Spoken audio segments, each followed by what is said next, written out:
Hi guys, welcome back to The Baseline. Thank you so much for joining me. Hope you guys are having a great day, a great night, and of course, a great life. So sit down, take a breath, guys. Imagine this with me. The cameras flash.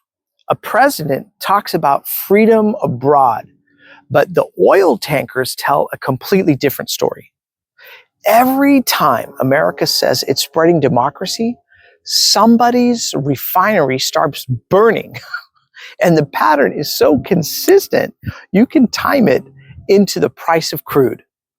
Now, Trump calls it fighting narco-terrorists. Biden called it defending democracy. Different slogans, same soundtrack. Sanctions, sabotage, and the promise of another nation's oil in America's hands. I don't know why we do this, guys, but Venezuela isn't a villain.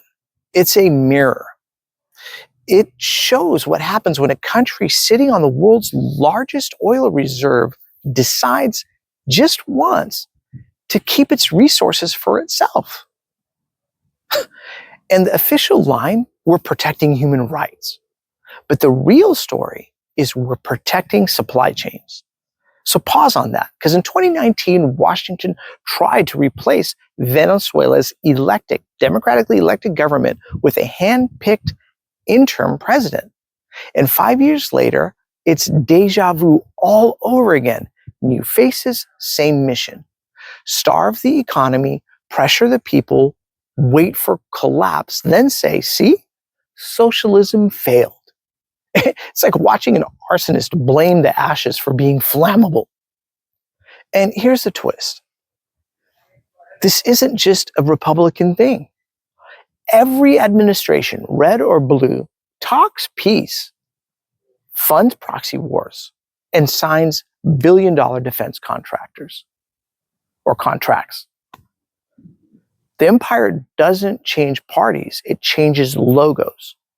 Because if you remember way back when Tulsi Gabbard warned Congress, Venezuela poses no threat to the United States, or when Rand Paul said bombing fishing boats without trial violates every American principle of justice, they were right. And they were also ignored. Because the moment you question regime change, you're labeled unpatriotic. Meanwhile, Americans back home, here at home, we can't afford rent. We can't afford insulin. We can't afford a $500 emergency. And we don't even take care of our own veterans when they come back from war.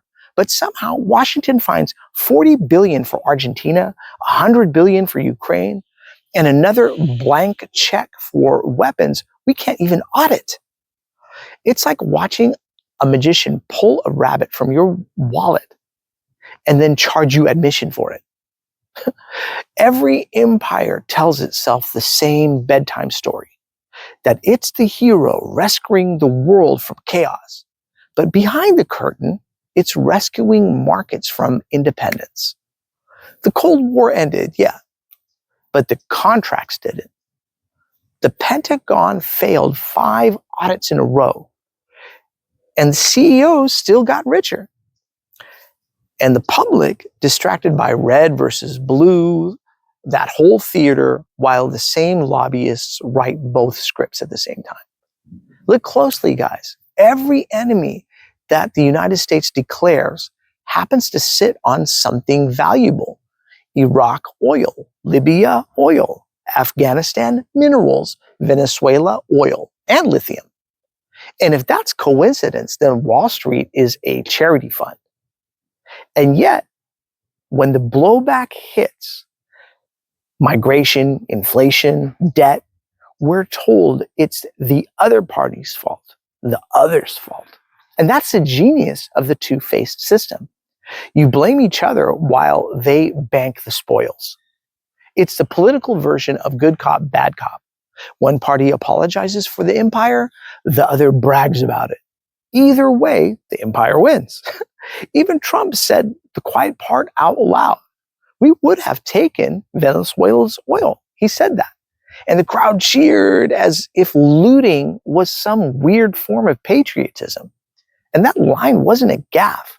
It was a confession. Because Americans' foreign policy isn't foreign at all. It's domestic greed with better branding. The same contractors funding campaigns fund coups. The same networks selling you outrage sell you defense stock commercials between segments. And when 60 Minutes airs a piece implying Maduro should meet his maker, they're not reporting the news. They're test marketing consent. So pause here, guys. Ask yourself this question. If this were really about drugs or democracy, why ignore allies who actually traffic fentanyl or jail dissidents? Because the rule is simple.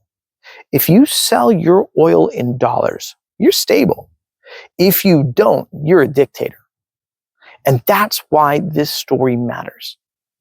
Because while they chase foreign monsters, America's own house is on fire. Infrastructure is crumbling. Veterans are homeless. Schools are underfunded. And the only thing both parties can agree on is another regime change? It's insane. It's like arguing over who drives the getaway car while the bank is still being robbed. So what happens next? The same thing that always happens, unless we all break the spell. Because the real battle isn't left versus right. It's empire versus accountability. It's the truth versus the narrative. And the minute citizens stop cheering for their favorite imperial mascot, the whole illusion starts to shake. So here's a forbidden question that no network is ever really going to ask. If every president ends up serving the same empire, who's really running the country? And that is a really interesting question. All right, guys, do I have this all right? Do I have it all wrong? Please put it in the comment section below. I value your guys' opinion. You guys know this. And thank you again so much for watching The Baseline. I really appreciate it.